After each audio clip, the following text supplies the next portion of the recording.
Alan is a useless prince who gets stripped of his nobility and banished into the woods to live with pigs for being weaker than Prime Sakura. The truth, however, is that he was actually an overpowered hero in his past life, but because of how thankless hero life was, he would rather live out his days getting freaky with baddies in the countryside. But before this, it all starts with Alan waking up to his little brother yelling that their douchebag dad is calling him. The kid's clearly sick of Alan's lazy ass and honestly hopes their father will stop treating him like a princess. But Alan has a weird feeling that today will be different. When he steps into the throne room, his dad wastes no time reminding him that even though he was born into the big deal Westfeld family 15 years ago, he's still stuck at level 1. His dad calls him a disgrace, tells him he's out. But instead of sulking, Alan actually feels relieved. He's finally free to do what he wants, so he decides to head east and keep it low-key. On his journey, he stops to rest and spots a knight fighting off some regenerating stone dogs. The knight is getting wrecked, and the girl with her refuses to run. Turns out, that girl's Princess Lizzie of Adustella, so Alan wonders what royalty is doing out in a place like this. He then remembers a time when Lizzie once stood up for him, when everyone else was clowning him at some ceremony, so he decides he's not just going to stand there. The knight Beatrice gets taken down, and Alan rushes in just as Lizzie yells his name thinking it's game over. He gets there just in time, and that's when he realizes that someone really did call out to him. Lizzie wants to know how he pulled that dramatic entrance stunt, like an action movie cue, but Alan's too busy folding the dogs like wrung-out laundry. He goes full overkill with flashy moves and the stone dogs are sent back to the mold. They are dogs who refuse and not apologize. Beatrice is hurt badly though, so Alan heals her like a pro, fixing her armor while he's at it. Alan then asks why they're even out here, so Lizzie says she had a vision telling her she could stop something awful from happening, but it seems like the awful thing almost happened to her. Women, huh? Alan says they should talk in the busted carriage nearby, then fixes it with magic like it's no big deal. Inside, he tells them that he got kicked out, and asks if Lizzie would be cool with him tagging along as a sidekick, saying he's got skills that could help with training. Beatrice thinks he should probably be sent back home since he's technically important, but Lizzie says she'd rather have a friend along than follow some boring royal rulebook. By the time they reach the village, the place feels suspiciously quiet. Alan realizes that no monsters have shown up since he came around, which is kinda odd. Maybe they're scared of something nearby. Up ahead they see villagers outside a building and someone got tossed out like a piece of junk. Lizzie recognizes that someone as Akira, the light from her vision. But Akira has no clue who this girl with the dated haircut is, which annoys Lizzie, since they've shared a meal before. Alan asks what's up with this whole light business, so Beatrice explains it's tied to a rare gift called Valiant. Only one person gets it per generation, and right now, Akira's the lucky winner. She's supposed to have enough strength to take on an army and Liz's job is to guide her, and help beat back the darkness. Later, while they're all eating, Akira says she ended up in the village randomly. Some kid warned her and she almost got offered up to a mountain dragon as a sacrifice. When she asked the village leader about it, he basically told her to mind her own business. When they talk it over, Alan figures the villagers let the dragon stay on purpose, so it'd scare other monsters away, which might explain the silence. Akira agrees and says she told the girl who was about to be sacrificed to hide in a cave. Nothing good came from her efforts though, so now she's planning to take out the dragon and invites anyone who's up for it to join. Alan thinks that this is just a load of crap, but Akira's on her I made a promise hero arc and plans to keep it. After she heads off, Lizzie and Beatrice both decide to back her up. Alan tags along too since he can't just sit around while his friends risk their lives. You're unemployed, technically. They meet up near the mountain and start planning. Akira goes straight up the main path, while the others sneak around to catch the dragon off guard. Alan offers to lead, but Akira shuts him down because she's pretty certain that he will steal the show. He tries to brush it off, but she insists there's something different about him. Then she heads up and tells everyone to keep moving. As they climb, Alan keeps glancing at Lizzie, a little worried, but she says she can handle herself. Beatrice then brings up the obvious, why hasn't the powerful Westfeld family done anything about this dragon? Alan figures they struck a deal, or maybe the village was built just to feed sacrifices to it. Beatrice admits that could keep the border calm, but Alan thinks something ain't right. Meanwhile, the dragon senses Akira and attacks. She responds with lightning powers, sure it'll work, but the thing walks out like it just got a free massage, and even mocks her. Akira refuses to back off. Then the dragon gives her a creepy warning, others might die. That's when Akira spots the girl she told to hide. Furious, she demands to know how the dragon found her. The dragon says it let the girl escape, as it never wanted to eat her. It just wanted to watch everyone panic, because apparently he's part-time evil and full-time petty.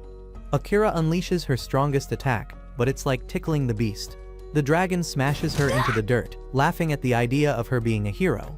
She lies there like a sack of potatoes while the dragon charges up a massive blast, but before it can fire, Alan shows up in full Superman aura farming style and slashes off one of its wings. He taunts the dragon, which makes it mad enough to come at him. Alan quickly tells Libisei to stay with Akira and has Beatrice take the kid to safety, then hits it with a move called Assassin Sword. The dragon's shocked. Someone with a regular blade actually hurt it. This thing's supposed to be god tier. Alan admits it's strong, but after seeing Akira, he's confident his own best move might be enough. The dragon starts playing dirty, using the girls as shields, but Lisei's words fire Alan up. He remembers how he lost hope after being labeled a failure, but now her trust lights him up. The dragon charges a massive blast, and Alan hits him with his end-of-the-world move, ending its arrogant existence. Later, Akira wakes up and hugs the girl she saved. Alan's still wondering how he went from quiet life to Dragon Slayer in a day. But when Lisei reaches out her hand, he figures that maybe a little detour's not so bad after all.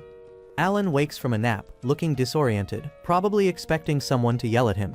He looks for the others, and Lisei lazily points toward the field where Akira and Beatrice are already in their daily activity of trying to break their own spines in training, like all those useless nerds in class always reminding teachers of assignments.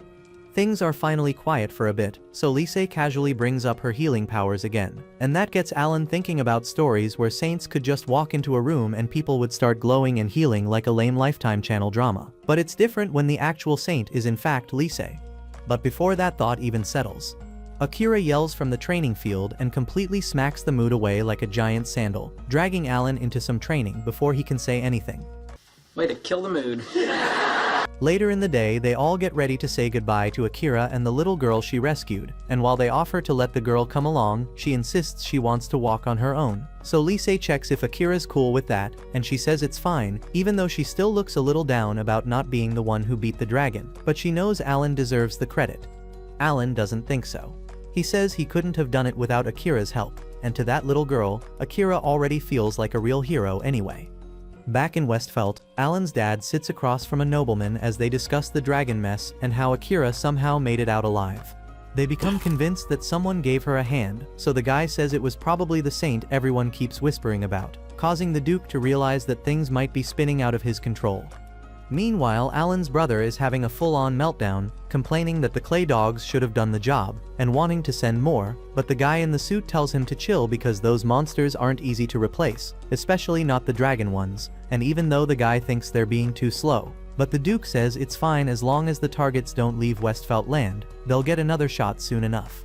They start talking about an elf they've been watching, and the suit guy says they'll catch her soon. Then once he's alone, the Duke drops his nice voice and starts ranting about wiping out all the chosen ones and anyone dumb enough to stand with them. Back on the road, Alan asks about a blacksmith Lisei once mentioned, and she says her friend lives in a border town called Granholm, which surprises Alan because he didn't think cities existed that far out, but Beatrice says they do even though elves are super rare there, and Lisei hopes this friend can make Alan a better sword, one that she plans to give to him as a surprise. That night, Alan lights the campfire with magic before Beatrice can even reach for her flint. Lisei falls asleep on his shoulder, like a cliché romance scene, and Beatrice teases them like the nosy third wheel she is. In the morning, they reach Granholm and go straight to the blacksmith's place, where they find an elf named Noelle totally knocked out on the floor like a log, so Lisei quickly heals her. And when Noelle wakes up, she's happy to see Lisei but looks at Alan like he better not say anything dumb. When they ask her to make a new sword, she immediately claims to be overbooked, until she sees Alan's sad excuse for a weapon, barely holding together like it's powered by hopes and prayers. Suddenly she's interested. Noelle then tells Alan to choose between getting something stronger than a sacred sword or the best weapon she's ever made. Not many people can use gear with final boss energy, but she already knows Alan can. He agrees right away, and Noelle kicks everyone out, slamming the forge door like she's about to cook something diabolical. Inside, she lights the fire and clears the workspace, thinking of Vanessa, the old dwarf who raised her. Vanessa never gave her lessons but always had her close. Watching and helping was enough. Even though Vanessa hated teaching, she became Noelle's biggest influence. Now Noelle promises to make something even better than the sacred blade. Outside, Lisei is worried Noelle might pass out again. Alan suggests finding an inn, and the group heads off. Not far from the forge, a hooded woman watches them, then disappears to report what she saw. The news gets to the shady man in the suit with villain aura, and after hearing that the saint is traveling with Beatrice and another fighter, he's clearly not pleased. Something doesn't add up, so he decides to look into it. At the inn, Alan wonders how to pass the time. Beatrice tells him to chill, but Lise suggests selling the dragon materials at the guild. Alan agrees since they could use the money. While the girls explore the city, Alan goes to the guild. He shows the dragon scales, and the receptionist stares like she just saw gold, then rushes off to get her boss. As he waits, a man walks up and starts asking questions. No greeting, just questions. Great work, detective. Standing next to him is a strangely dressed woman. The man says he's Horace, and the woman is Milena. Horace says he collects stories and wants to know how Alan got the parts. Alan says he fought a dragon with help. Before the talk can go far, the receptionist comes back with the results, but when Alan turns around, the two strangers are gone. Outside, Horace deems Alan as average. Milena just says she doesn't like him. Horace isn't too bothered. A few days later, the group returns to the forge and finds Noelle passed out again. There's something wrong with her. Lise heals her. Noelle gets up and points to the sword. No words, no speech. Alan picks it up and feels the balance right away. It's strong and fits like it was made just for him. Noelle says she's coming along to see it in action, even though Lise warns her not to overdo it. During the test, Alan moves sharp and fast.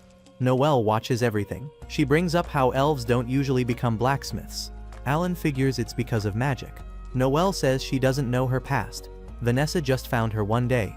She starts to say more but then runs on ahead. That's when Horace shows up again, asking more questions. Later, Noelle leads Alan deeper into the forest. The place feels off. Alan clears the fog and a huge wolf appears. Noelle freezes. It's the same one that swallowed Vanessa. She begs Alan to use this new sword and put an end to this beast. Back in the day, Noelle was just a tiny loudmouth brat, always begging for attention from Vanessa, a grumpy old dwarf who treated her hammer like it was her own child. One afternoon, Noelle started whining about being hungry, hoping Vanessa would at least glance at her, but the hammer just kept swinging like she had plot armor against interruptions. After a few hours of being treated like background noise, she gave up, found some bread, and sulked in a corner.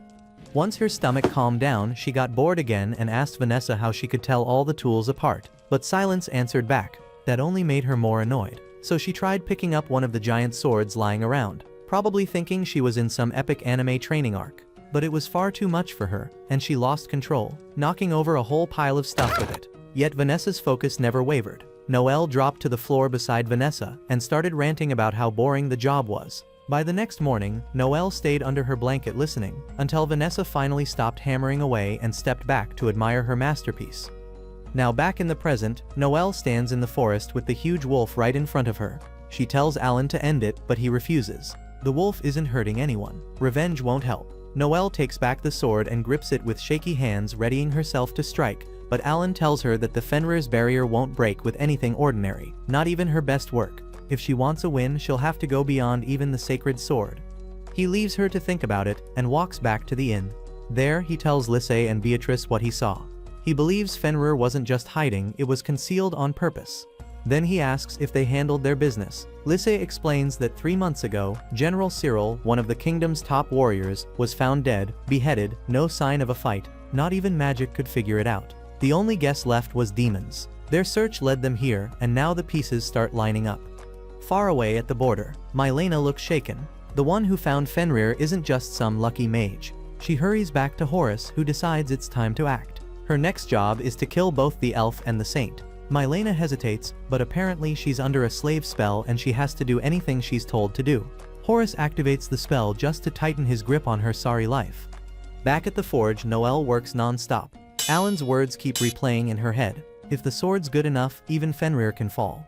She pushes past her limit, and once again, like a bag of potatoes, she collapses. In a nightmare, she sees Vanessa getting eaten. Then Akira appears, actually wounding Fenrir. Noelle wakes up, grabs the sword, and marches straight to the forest. Noelle finds Fenrir again, but the beast doesn't even let her make the first move. It slams her straight into a tree like she owed it money. From the shadows, Horace steps out, surprised she's still conscious after that kind of hit. Then he finally recognizes her. The same loud little elf from all those years ago. He laughs to himself and calls it fate. But Noelle stands up, bloody and shaking. She's not going out like before. She charges again, but Fenrir knocks her flat with one clean swipe. Now she's stuck on the ground like a squashed bug, body barely moving, while the giant wolf looms over her like a final boss cutscene. Behind it, Horace watches with pride. He tells her to stop wasting her gift and join him instead. Her Gromsite eyes are too rare to leave untouched. She doesn't care. She's not interested in being someone's tool. She tries to move, but her legs are basically noodles, something your girl has never experienced. Horace says she blew her chance, and tells Fenrir to finish the job. The paw rises, but just before it crushes her, Alan blocks it with his sword. Fenrir pulls back and Horace's smile fades. He stares at Alan, surprised he left the princess behind just to save an elf. Says it's a mistake he won't walk away from. Alan stays calm like he already wrote the next few pages. Back at the inn, that plan kicks in. Mylena sneaks into the princess's room, but the bed is just pillows stacked under a sheet. The real princess hides nearby with her guard. It's a trap. As Mylena steps closer, Beatrice lunges from the shadows. They clash fast and sharp, blades flashing, but Mylena slowly starts taking control. The princess tries to help, but that moment of hesitation gives Mylena the upper hand. She knocks Beatrice down and charges toward the princess. Then her legs lock up, her hands shake, her body won't move. Before she can figure it out, Beatrice gets back up and tackles her from behind. Turns out Alan had set up a magic field around the princess that stops all tricks, including mind control. He knew someone was pulling Mylena's strings. Back in the forest, Horace still acts like everything's going his way. Alan tells him it's already done. Horace snaps and sends Fenrir charging again. Noelle watches, panicking, then calls out to Alan. He hears her, lifts the sword, and swings with everything he has. A flash shoots out, crashing straight into the wolf's chest. Fenrir stumbles, then collapses. Like a cornered rat, Horace panics and runs. Alan picks up Noelle, who blushes and mumbles for him to put her down, but he just keeps walking. They regroup with the others. The princess runs up, clearly relieved. Next morning, Mylena's tied up. With Horace gone, his control of her has broken. Beatrice wants to send her to the capital, but the princess says no, she wants to give her a second chance. Mylena says her whole village was destroyed, she had no choice. Noelle remembers when Vanessa gave her one too. So she unties Mylena and tells her to leave with her, but not to mess up again. That night, Alan tracks Horace. He finds him deep in the woods, but not in time. A demon shows up and kills Horace on the spot. Alan arrives seconds later. The demon says humans aren't ready to know what's coming, then vanishes. It reports back to the Count of Westfeld. The Duke's son hears the news and just nods. He says it's fine, he'll handle the hero, the elf, and the saint himself. In the past, Princess Lise was riding with her uncle when massive creatures attacked out of nowhere. The guards tried to fight back, but their armor cracked like eggshells in an instant. Lise's uncle then told her to stay in the carriage while he rushed out to help, so she stayed inside and watched everyone get their asses handed to them.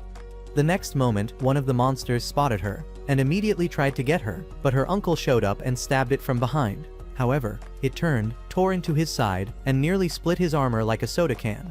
Still in pain, he stabbed it again, then fell into the river while Lise sat in the carriage, traumatized and useless. And now Lise, Alan, and Beatrice arrive at a peaceful little village. The people there are busy getting ready for the Returning Spirits Festival, a day to celebrate the dead, and a few hopes and dreams. Kids run around in ghost costumes while adults decorate like it's a party for the afterlife. Beatrice, on high alert, grabs her sword's hilt like she's ready to battle a spirit right now. A nearby villager explains it's just tradition, all for fun. Beatrice gives a fake laugh that convinces no one. Lise starts asking around about a man in silver armor she's heard about. But the villagers react like she just asked about a dragon that eats vegetables. No one knows anything. She looks a bit let down and Beatrice begins wondering if this ghost knight even exists. Alan remembers hearing about it back at Noelle's forge. The guild doesn't have info, but one of Noelle's customers claims they saw a blood-covered knight wandering a graveyard. Some say he is a spirit wronged by the royal family. When a loud bang echoes nearby, Beatrice nearly jumps out of her armor. She coughs right after, trying to protect any ounce of dignity left, and starts pretending that she didn't just lose 1 million aura points. Noelle and Mylene then tease her savagely about being scared of ghosts. Lise suggests they check the graveyard, so Alan and Beatrice agree, though a little unsure. Alan guesses it might be linked to dark magic from the royal family's past. As night falls, they walk to the graveyard. Beatrice already has her sword out. From the shadows, a quiet villager appears, standing still with a blank stare. He leads them to the village headman's house, says something vague about just passing by, then leaves. The headman welcomes them and says he has never heard of any ghost knight. He offers them a place to sleep. That night, Lisey dreams of her uncle. She wakes to see a silver knight outside. Thinking it might be him, she follows. Bro, he's dead. The ground cracks open, the dead rise, and she screams. She jolts awake, still shaking. Alan rushes in and she clings to him like a scared cat. The next morning, the village is full Coco cartoon mode, singing and dancing to What Color is the Sky. What color is the sky? Ay, mi amor, ay, mi amor. Lisey, Alan, and Beatrice stand at the edge, unsure if this is heartwarming or just weird. To Beatrice, stuff like this just feels insane. Alan suggests that Beatrice, as a knight, should maybe shut the whole festival down, but she just says it's fine as long as nobody gets hurt, so he doesn't push it. That same weird guy from earlier shows up again and casually invites them to dance, and while Lisey passes on it, she tells Alan and Beatrice to go ahead and enjoy themselves. So Alan checks the area with his magic eyes, and once everything looks clear, he dashes off like a festival just turned into a side quest, with Beatrice chasing right behind him. Lisey hangs back for a second because she smells something strange again just like before, and the moment she turns around she hears her name and spots a knight in silver armor walking through the crowd. So without even bothering her last 2 brain cells, she rushes after him straight into the dark forest. That weird scent from her dream hits even harder now, and when she looks up, her uncle is standing there, looking like he's been living in a cave, covered in dirt and dried anger, and he tells her following someone into the woods alone is a terrible idea, but she slips up and calls him father, only for him to remind her he's her uncle, not her dad. He's not your daddy, he's my daddy. And she says the palace has been searching for him since the day he vanished, wanting to know what happened. He says he's been hiding because he's angry, not just at one person but the whole royal family, and then drops the kind of reveal that sounds like it belongs in a season finale. He claims the king, her actual father, is planning to erase anyone born with rare powers like hers, calling them dangerous tools of the gods, who could ruin everything one day. Her uncle stretches out his hand and tells her to come with him, but she says no because she still believes people can fix things without fighting, and even reminds him how he once said trust was stronger than fear, but right after that he floats into the air with a creepy grin and says even if she dies her body will still be useful, then swings his sword at her without warning. Alan of course jumps in at the last second and blocks it, then pulls Lisey behind him while her uncle stares in disbelief, finally recognizing him as the fiancé he used to ignore at royal dinners, and before things can spiral again, Alan uses a spell that snaps the mind control, and the strange strings around her uncle break like they're made of glass, clearing his eyes. Now back to normal, her uncle says the king wasn't really behind all this, and it was a demon feeding on his anger, twisting it into something worse, and he admits he always hated palace life and ran off to become a knight, saying Lisey was the only one who ever made him feel happy, so he asks Alan to protect her, and Alan agrees without blinking. Then her uncle asks for one final duel, and Alan accepts, and they fight in the rain while the sky turns gray, with her uncle saying this festival allows the dead and the living to meet one last time. And when he finally drops his sword and falls to the ground, he tells her he loves when she calls him father, and says she should leave the life he never could. Back in the village, Alan realizes the villagers are dead, and the cheerful leader is a demon using the festival as cover. He slays it, grabs its glowing crystal, and walks off knowing it's not the last boss. Somewhere far away, the king and Brett are furious that the plan failed, but they're not worried yet, because they still have one last backup, and this time it's serious, because General Cyril has returned. Brett remembered the day his mom died and how his dad immediately got depressed after that. One time little Brett tried showing him a cool rock he found. Pops didn't even bother to look at the boy before calling him a useless piece of trash, which crushed him because he didn't even get why. And then later he heard the maids laughing at him behind his back, so he ran off to hide somewhere quiet. And even though his brother Alan tried to cheer him up, Brett shoved him away because by then he was sure Alan was faking it just like their dad. Years later, Brett realizes he isn't actually a failure at all. But remembering that stuff again just makes him mad, so he storms out of his room and finds his dad in the throne room laughing over some message about revenge, against the kingdom, against the gods, and as his dad burns marks into a map with fire, Brett finally sees the truth. Only he deserves to rule, not his pathetic family. Meanwhile, all over the kingdom, people are whispering about General Cyril supposedly coming back from the dead, and when Captain Edward and his soldier Clark hear the rumors on patrol, Clark gets nervous, but Edward figures someone is probably spreading fake news to mess with people. And even if it's really Cyril or just some faker, their job stays the same: protect the kingdom like Cyril would have wanted. Edward tells Clark they have to honor Cyril's legacy, and Clark agrees, but then some hooded guy steps out of an alley and Clark almost stabs him before Edward recognizes the Archbishop, who says he needs to talk privately, and even though Clark doesn't trust it, Edward tells him to go back and follows the Archbishop deeper into the alley until they reach the training grounds, where the Archbishop suddenly vanishes, and Craig pops up behind Edward out of nowhere, swinging at him, but Edward blocks it like it's nothing because he knows Craig's tricks. Craig grins and says Edward is as sharp as ever, and Edward isn't surprised because they go way back. Though it's weird seeing Craig now after all these years, especially since the last time they met is at Craig's wife's funeral, and before Edward can ask why he's here, Craig drops a bombshell. The Archbishop works for them now and then attacks again, laughing about how they used to spar like this all the time, except this time Craig says he doesn't even need a sword anymore, which throws Edward off big time. Over in his carriage, Brett keeps thinking about his mom's funeral and how he asks Alan why mom is sleeping, and Alan just straight up says she's dead and that everyone dies someday, making Brett cry until Alan tried holding his hand like that would magically fix things. Later Brett asked what failure meant, and when Alan said he didn't think Brett was one, Brett screamed he was lying because Dad said otherwise. Years after that, when Craig praises Brett's strength and calls him his true son while dismissing Alan as a failure, Brett feels bad for Alan but also stupidly happy to finally be the favorite for once.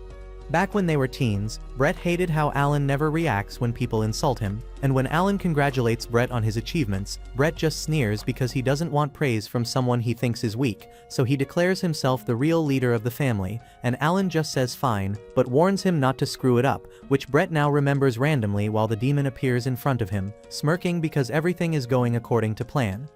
The demon asks for an update, and Brett says he's used the Archbishop as bait to lure Edward out, which annoys the demon because Edward's stupid gift lets him cancel out other powers up close, making him almost unbeatable in a fight, and that's seriously gonna mess with their plans if they don't figure something out fast. Edward being around is risky, but Brett isn't worried because Craig will handle him, and with Edward gone, Brett can finally use his own power without holding back. Though he does wonder if this time will actually work out for the demon, since all their past attempts have crashed and burned. Then another demon shows up announcing the hero has arrived, so they decide to boost Brett by sharing some of their power with him, and Brett swears this time he won't mess up, feeling like he's finally left his old weak self behind for good. Over in the city, Akira keeps Sarah close as they push through the crowd, promising to get her somewhere safe once things calm down, not noticing the demon tailing them until she ducks into a quiet spot and suddenly spins around calling out the stalkers. She sensed their murderous vibes all along. The demons are weirdly pleased she's noticed, saying it makes their job easier, and when Akira gets ready to fight they just laugh and say this isn't about strength. Then one points at Sarah and activates a magic mark on her, explaining everyone from her village has these, and if he shoots a fireball at her she'll explode instantly. So does Akira want to die with her or run? Sarah tries shoving Akira away but she stubbornly refuses to leave. Meanwhile, Clark is acting all sus on patrol. The other knights try calming him down. A demon popped up out of nowhere, and when the knights move to attack, Clark yells at them to stop because it's pointless, but the demon claims he isn't there to fight. He wants to reveal the truth about their world. At the same time, up on a balcony, the Archbishop and General Cyril, who is basically Brett's cheap makeshift puppet, start preaching to the crowd that their powers aren't gifts but chains from the gods, and the only way to be free is to ditch them completely, which makes people hesitate until Cyril calls Brett up to join them. Brett points to a massive sorceress dragon nearby, calling it an unstoppable force worth 1,000 soldiers, and when the crowd starts buying it, he brags his marionette power can give them that kind of strength too. The Archbishop said they'd ditch the gods and walk into a new era with new power. That's when the demon reveals itself, and just before anyone panics, Brett informs everyone that the demon is their ally and the one who will give them strength. Since everyone is just robots with very bad processing units, they accept it and admire Brett like he's their new god. Back in the fight, Edward is having his ass handed back to him by Craig, who finally lands a solid hit and mocks him for not knowing when to quit, but Edward realizes Craig's power level is just too high now, and Craig brags that with enough spirit energy, you can even kill gods. Meanwhile, Clark is getting his butt kicked by another demon, but keeps stubbornly getting back up, surprising the demon until Beatrice shows up talking about knights being glorified idiots who die for nothing. When Craig finally knocks Edward down for good and tells him to stay down, someone else walks up. Craig assumes it's backup, but it's actually Akira in disguise, leaving him surprised she's alive, and she mentions that Alan has removed Sarah's curse just in time. And just as Brett is enjoying the crowd's worship on the balcony, Alan suddenly appears, calling his name.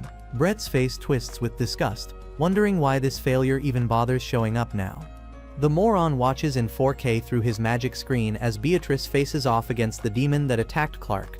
Putting the pieces together about how the monsters sent after Edward and the assault on Lissay are all part of the demon's scheme.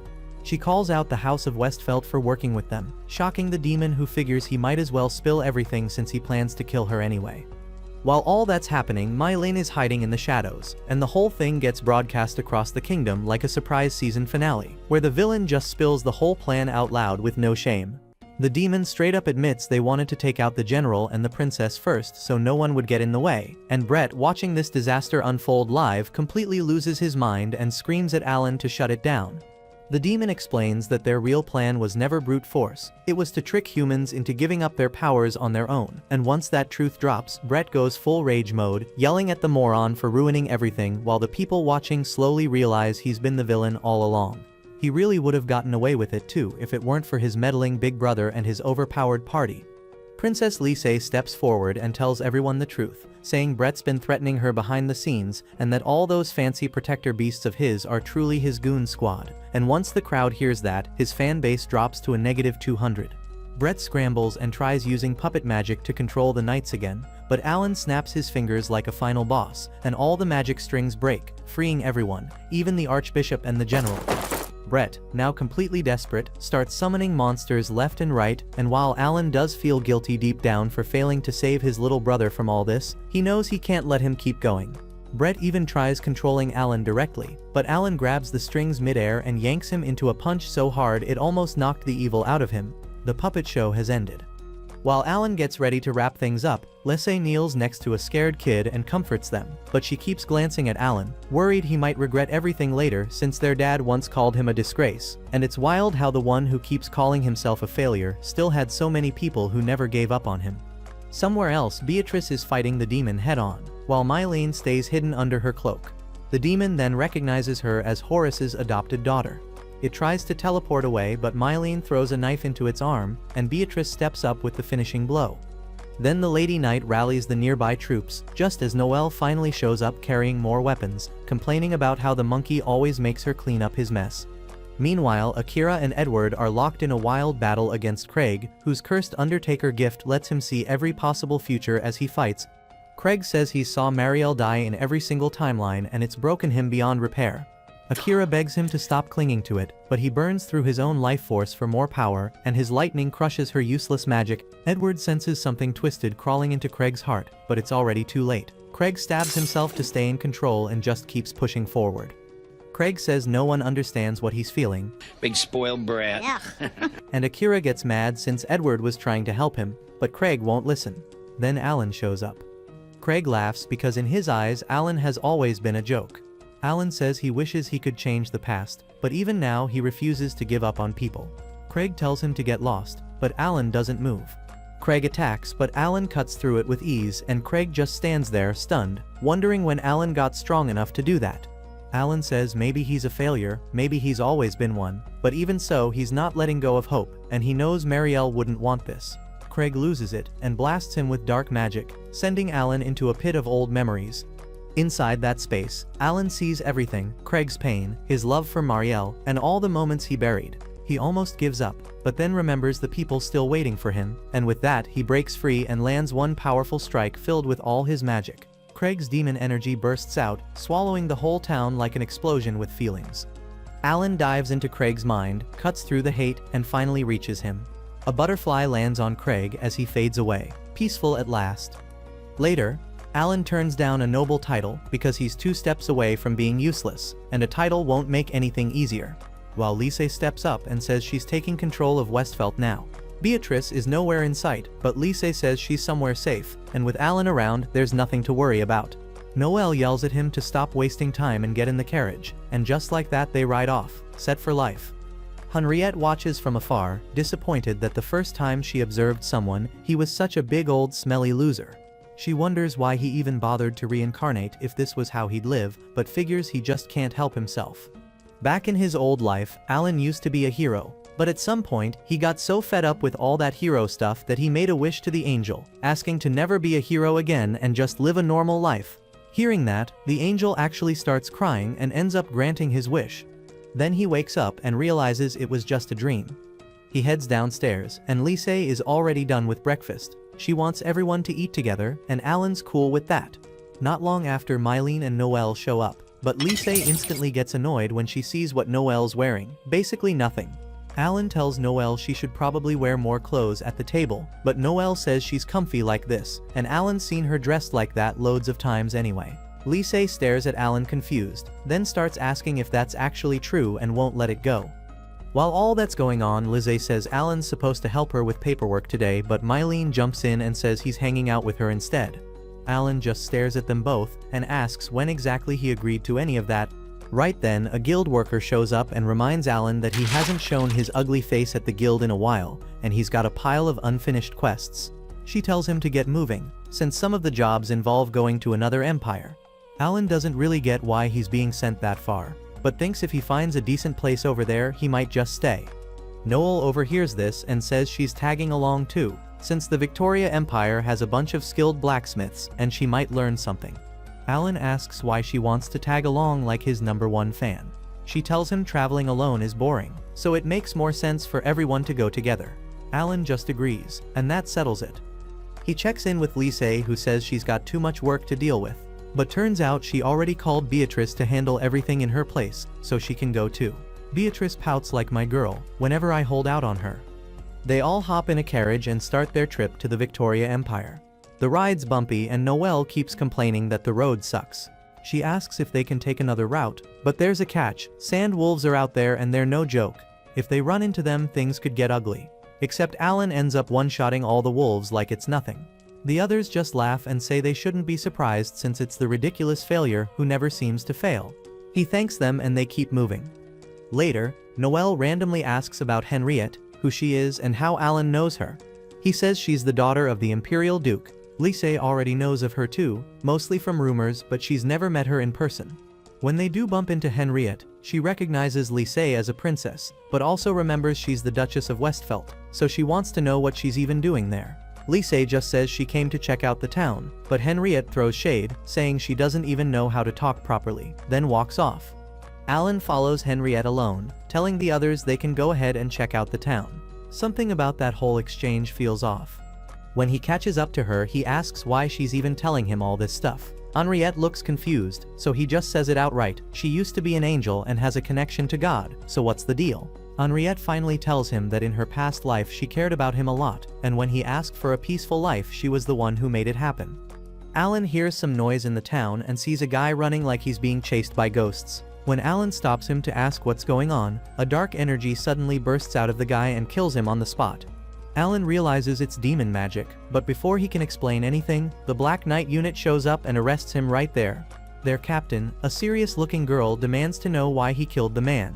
Alan tells her it wasn't him and that a demon did it, but she doesn't believe a word of it, and tells him to come quietly. Before they can drag him away, Alan vanishes into thin air, leaving everyone shocked. The captain quickly tells her knights to shut the town gates so no one can escape. Turns out, Mylene saved him and brings him back safely. Henriette shows up too and scolds Alan for causing problems, saying she literally warned him to behave. Alan looks at Lise and asks how she got here. Lise says Henriette told them Alan was in trouble, so she asked Mylene to go get him. That's when Alan finally realizes that Mylene must have demonic powers, which is probably why none of the knights noticed her sneaking around. The whole vibe is tense, and Alan tells everyone that they really need to leave before things get worse. But Henriette points out that by now the town's locked up tight, and escaping isn't an option. They all start trying to come up with a plan, because hiding forever isn't going to work. That's when Henriette suggests they all stay at her place, so they follow her to her mansion. When they arrive, her butler casually mentions that Henriette only invited them as a joke. She gets all flustered and tells them to just go inside already. Once they're in, they all admit the place is actually pretty dang nice. While they're looking around, Noelle asks Henriette if she leaves here all alone. Henriette says she does. She's been by herself ever since her parents passed away, and she was their only kid. Alan asks about the knights patrolling the area. Henriette explains that the Emperor has been killed, which is why the security here is on high alert.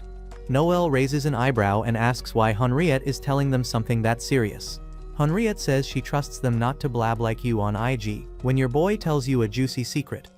Later that night, the moron stands by his window when Henriette suddenly shows up in his room. He tells her that he's sure the Emperor was killed by a demon, not a human, because no regular person could slip past that much security. Henriette actually agrees, but then the goat looks at her and asks how long she's been watching him. She acts confused, but he doesn't buy it. He points out that she knows way too much about him, like how she knew her butler had nowhere to go and gave him a job, or how she randomly ran into Alan in town and just happened to warn him about the Black Knights. According to him, none of that sounds random. Henriette sticks to her story, says it's all just coincidence, and leaves. But when she gets back to her room, her expression changes. She remembers the truth. She really has been watching Alan like a telenovela addict. His past life was full of pain, and she didn't want him to suffer again, so she sent him to this world. Here, he finally met someone who made him smile. Though low-key, she wishes it was her. No starts getting super bored at Henriette's house. She originally came to this place hoping to meet some legendary blacksmiths, but guess what? That never happened. So now she's just stuck like a useless extra. Out of boredom, she starts daydreaming about heavy metal, but not music. Instead, she's dreaming about making swords, which honestly annoys everyone around her. Alan tries to calm this restless gremlin down and tells her the Black Knights are only after him, so she should go see the town before her brain melts, but he has to stay put. After exploring like tourists, a bunch of elves suddenly surround Noelle out of nowhere. Mylene doesn't waste time. She quickly grabs Noelle and brings her back to the group. When Noelle tells them about the elves, everyone just figures it's because she's so adorable.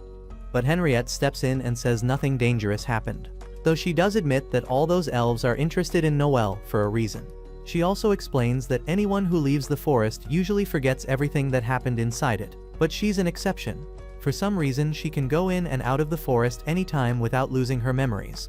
Alan's confused and asks how he never knew a forest like this existed, or how its weird memory barrier works. Then he squints at Henriette like she's hiding something.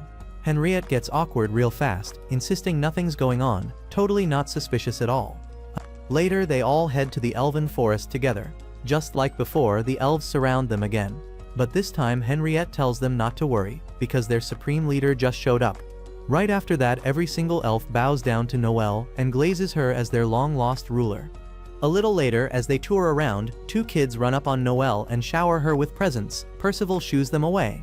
He then calls out Philip and says he knows Philip's been following them just to meet Noelle. Philip admits it. He wants to talk to their ruler. But Percival shuts him down, saying they're all busy with important stuff. Philip argues that if those other kids get a moment with Noelle, why can't he? Especially when, according to him, the others are the bad ones. That ticked Percival off, so Philip runs away.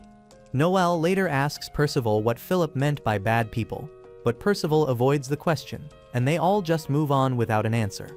Somewhere else, we see Captain Rizzard of the Black Knights snooping around outside the mansion. Then a guy named Oswald shows up and she tells him not to make the situation worse than it already is. Back in the Elven Forest, everyone's in celebration mode. The elves are throwing a whole party just because Noelle returned. Percival pulls Alan aside and tells him that now that Noelle has returned, they will get their mojo back. Without their ruler, they're basically headless chickens. She's the reason their community even survives.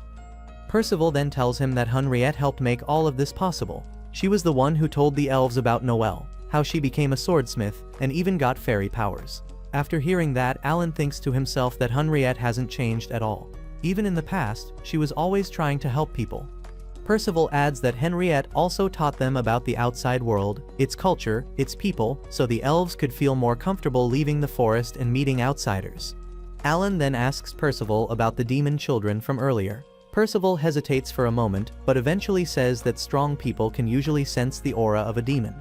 Alan tells him he doesn't hate demons or anything, but he knows there's a reason the elves are living with them. So he straight up asks if Henriette is involved in all this. Percival spills the tea. 3 years ago, Henriette brought demon kids into the forest. At first, the elves didn't like it, but Henriette lectured them about accepting everyone if they wanted to grow. Slowly they agreed. Eventually the elves agreed with her, and over time their mindset slowly started to shift. Later that night, the group sits around chatting. Mylene asks Noelle if she plans to stay here. Noelle says she's not sure yet. After that, everyone heads off to their rooms. As Alan walks away, he subtly signals something to Henriette. You naughty, naughty, you teasing me, you naughty, naughty. Meanwhile, Noelle starts thinking. Back when she was with Vanessa, her whole goal was to help her create a divine sword. Now that she's finally done that, she doesn't really know what to do with herself. She ends up stepping outside for some air. Alan quietly watches her from his window. Just then, Henriette shows up in Alan's room and wonders if tonight's the night. But Alan decides to keep this video PG, and says he just wanted to talk in private. But Henriette totally misreads the situation and thinks this is some kind of romantic moment. When Alan tells her to leave, she gets super annoyed. She plops down on the bed and demands to know what the real reason was. Alan asks about the demon children. Henriette explains that demons now are different. If a person really wishes for someone's death, they turn into a demon. But some demons are born that way from the start. Those kids have a rough life because everyone hates them, so the only way they can survive is by following stronger demons. The moron thinks that sounds awful. He asks about the two kids specifically. Henriette says she found them when they were barely alive and couldn't just walk away, so she brought them here to the elven forest. The goat tells her she hasn't changed. She's still the same kind-hearted person. Henriette blushes at that. The next day, the group wanders around the forest again like headless chickens. The demon kids come up to Noel and hand her a stone. Henriette says it's a spirit stone. But out of nowhere, Philip storms in, snatches it, and throws it on the ground. He yells at the kids, calling them evil and shouting that they're demons. The kids burst into tears. Percival immediately scolds Philip and he runs off. Alan turns to Henriette and says it's clear the elves really hate demons. Henriette replies that it's not just elves, basically everyone's a hater. Then she walks off. Alan asks where she's going, and she just says she's got something to take care of. Henriette then finds Philip and tells him the kids aren't evil, they just want to meet the elf ruler, just like he does.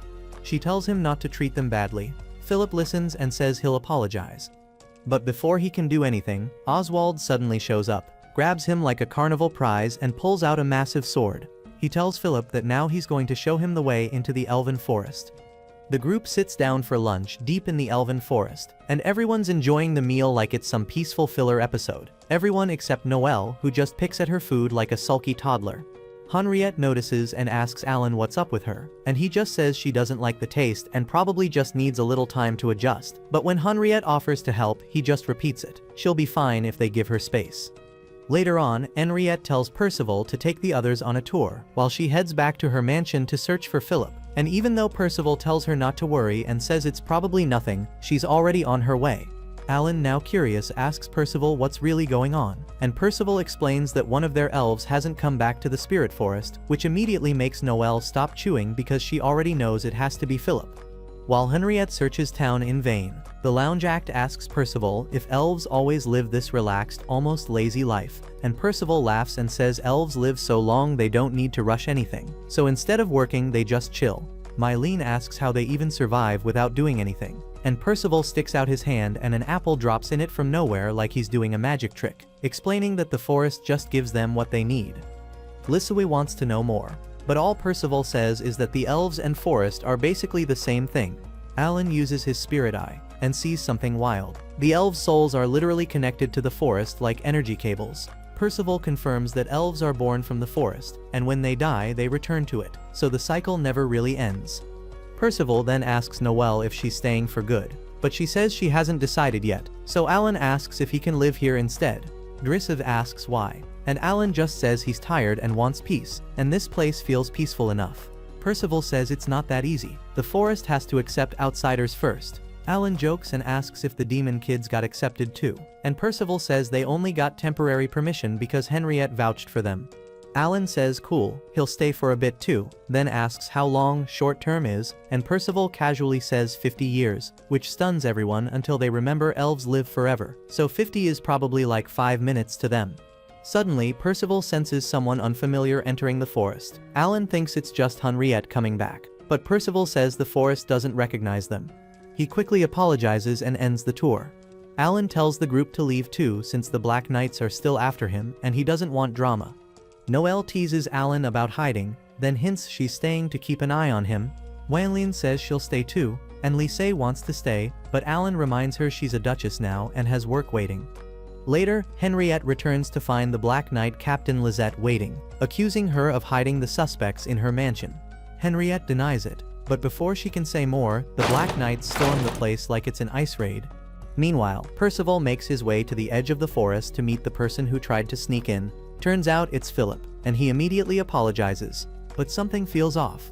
Percival takes a closer look and realizes Philip is actually one of the Black Knights. That sets off alarm bells in his head because Henriette had warned him before, those guys are dangerous, and if the elves ever end up fighting them, they probably won't survive.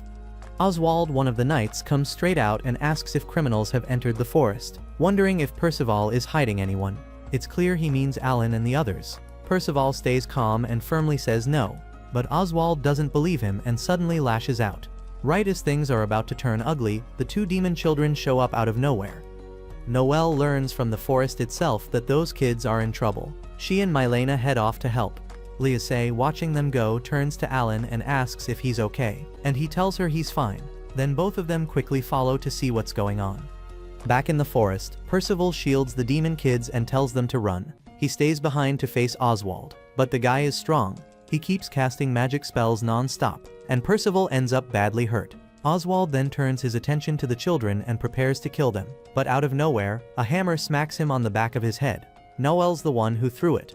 Seeing her, the kids and Percival light up with relief. Oswald, still dizzy from the hammer, looks at her and asks if she's the leader. Noelle says she's a smith, and Mylene adds that he's just her shop clerk. Oswald doesn't waste time, he blasts magic at them, but Mylene grabs Noelle and runs off before it can hit.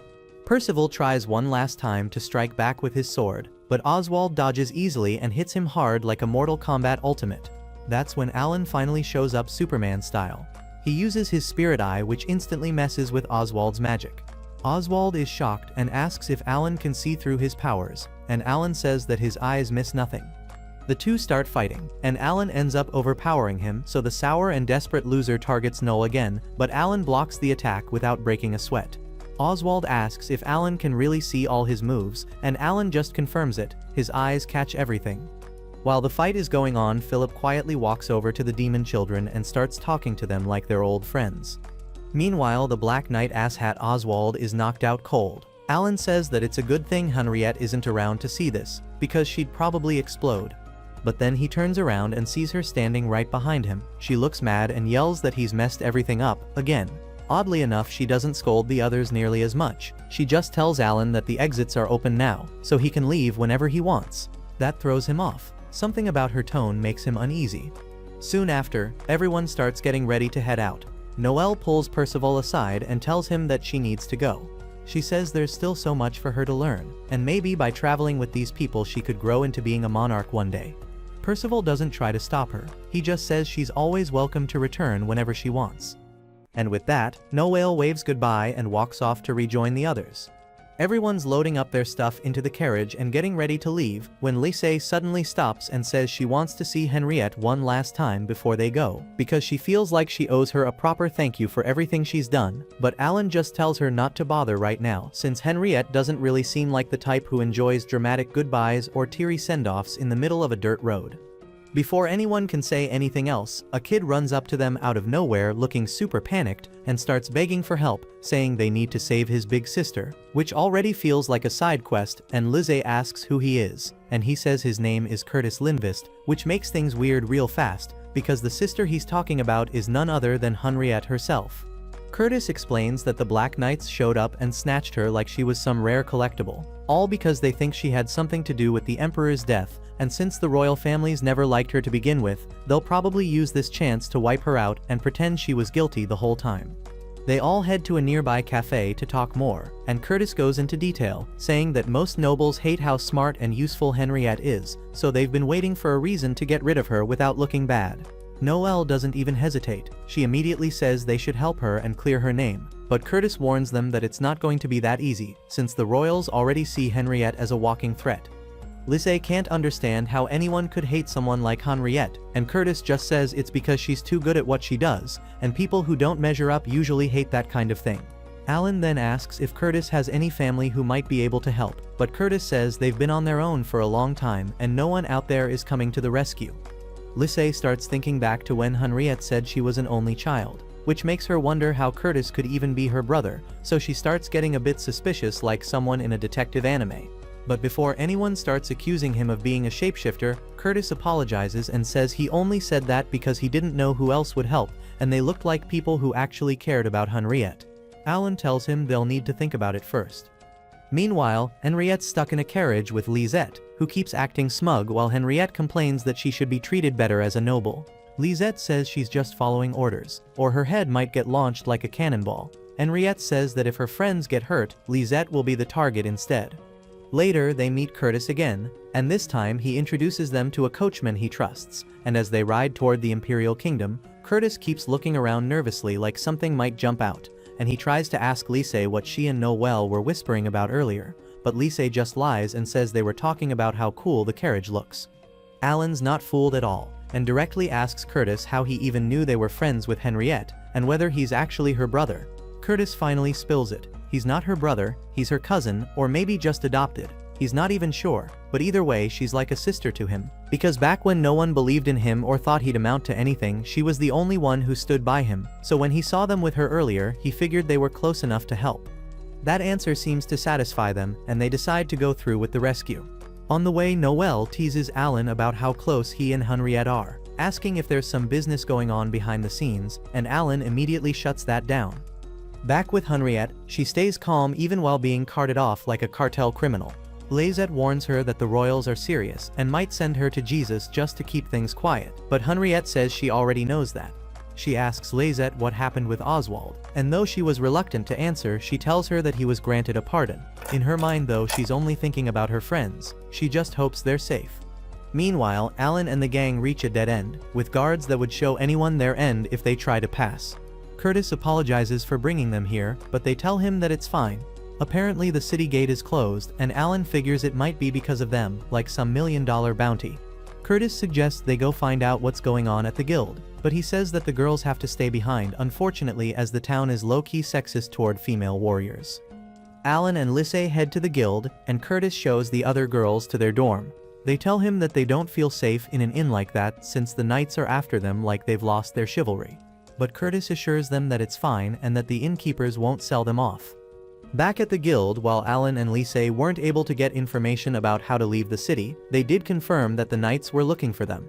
At that moment, a knight bursts in asking everyone to stay put. Speak of the devil. She asks everyone about the whereabouts of Alan and his group, but they were all uninterested. She immediately offers 100 gold coins to anyone who would snitch, and they all started jumping in like pop-up ads. One of them actually points in their direction, but they were already hot on their heels. The knight runs outside and chases them for a bit until Alan decides that it's time to leave the playing field and take to the sky. She continues chasing them but bumps into a kid who starts crying. She stops to attend to the kid, who definitely has to be a paid actor because he made her lose their trail. While they're still catching their breath, they hear a loud explosion that seems to be from the inn's direction. They arrive there to find Oswald holding the girls captive, promising to have revenge for his insane aura loss at the Elven Garden. Lise and Alan face off against Oswald. She takes a look around and finds Curtis stuck under some rubble. She attempts to help him up, but Oswald stops her from making any moves. But Alan remains calm, so Oswald tries rage-baiting him.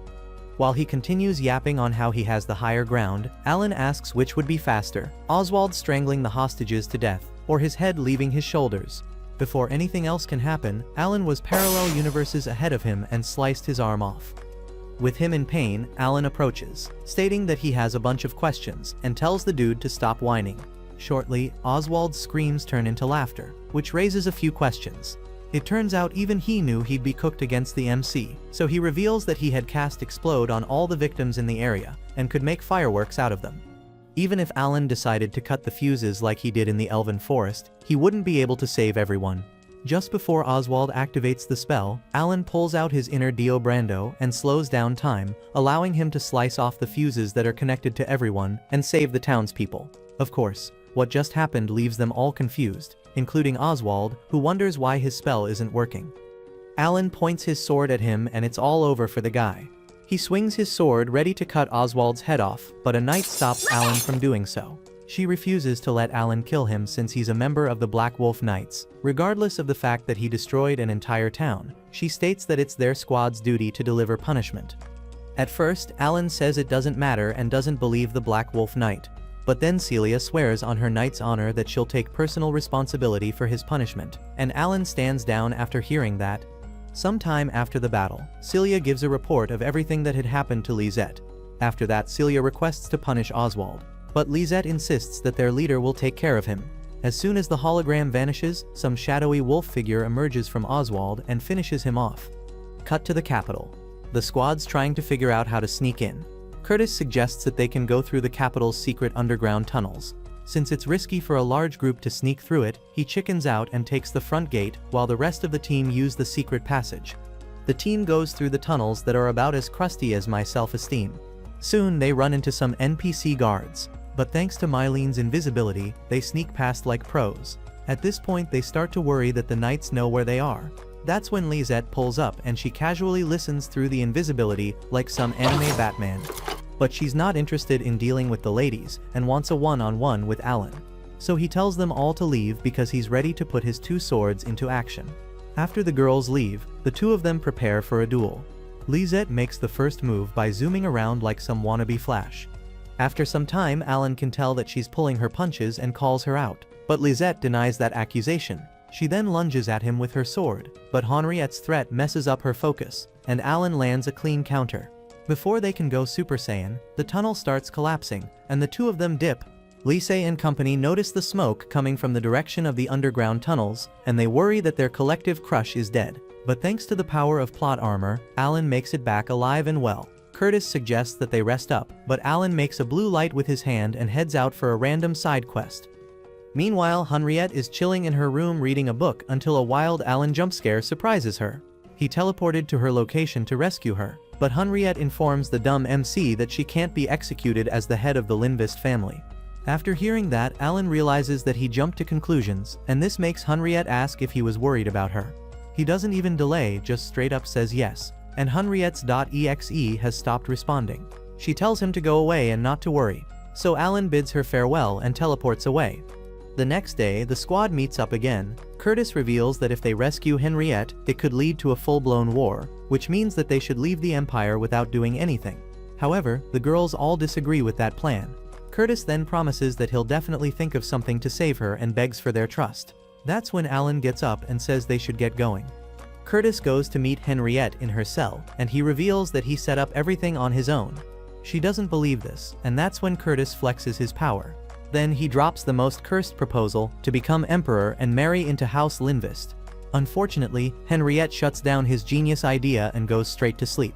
So Curtis gives her time to think about the whole thing. After Alan and his crew left the capital, Lisette comes over to Henriette's cell and gives her a book about heroes. Turns out Henriette has always been a certified hero fangirl since her previous life. But the catch, she always hated how the hero died in the end. So she tried her best to coach Alan through life like she was Navi from Zelda. But alas, nothing changed for him. Later, Curtis drops by again, still simping, but she'd rather die than work with a loser like him.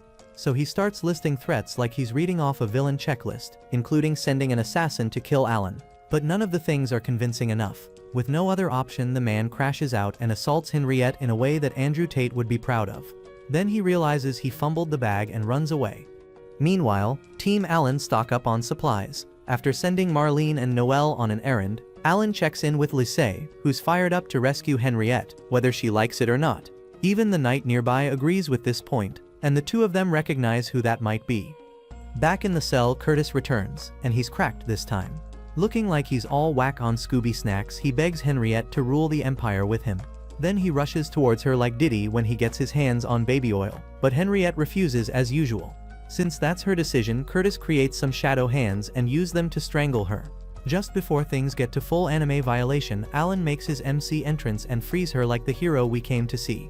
Then we learn that the mystery knight from earlier was actually Celia, and she had enough of Curtis's edgy villain arc. Some time ago, Curtis made a wish to some eldritch horror that he wanted to make Henriette his, so the entity opens a portal and casually plops out the head of the Emperor like it's same-day shipping on Amazon. Now Curtis realizes that the crown's up for grabs, but didn't think he'd be allowed into the royal family. That's when the shadow person decided to grant him power to overturn that.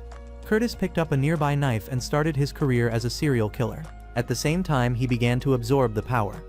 Back in the now, Curtis is raging and wrecks the room. He starts to launch his shadow hands at them like Doc Ock, but Celia and Alan tag team slice them up. Curtis tries using one shadow hand to attack Alan, but he misses and ends up breaking Celia's plot armor. Luckily, they're still intact. Alan then leaps into the air like he's ready to close the anime, and instantly shuts Curtis down in one slash.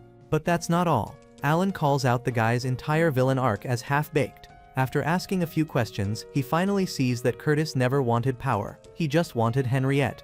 Now with his massive L, the virgin soy boy now has an existential crisis and goes through a breakdown because he gets no damsels. But Henriette couldn't stand seeing the loser cry, so she goes to offer emotional support. However, bro isn't taking no for an answer. He grabs onto Henriette and decides to off Alan instead. Now that he's being taken over by the power, Alan realizes that he has no other option but to end Curtis's chances of ever getting laid. Curtis launches his Shadow Jizz attack which overwhelms the two heroes, but then Lisette swoops in, slashes the arms since, and declares she's repaying her debt to Alan. Curtis calls her a traitor, but Lisette hits him with the classic L plus ratio fuss you're losing anyway.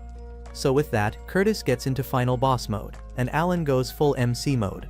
Curtis unleashes a mega shadow attack, but Alan slashes it apart because he's just built differently. Then Alan brings up his ultimate skill, and he lunges in to stab Curtis, and his sword begins to glow brightly. Now we cue the Mindscape dimension. Curtis mentions how Alan could have become anything he wanted with the power he had, but he remained a nobody. But Alan says he just wants to live peacefully. Eventually the evil shadow thing disappears. Henriette does a terrible job at thanking him, but Lisette cuts into the moment, saying that they have to escape. So with that, Alan takes his leave. In the end, the true story of how the Emperor was assassinated never got out, and Henriette was executed, ending the Lindvist family. But Alan rewrote the ending by saving her in the end. Later, during a picnic, Henriette asks why he rescued her, so Alan says it's what he wanted to do.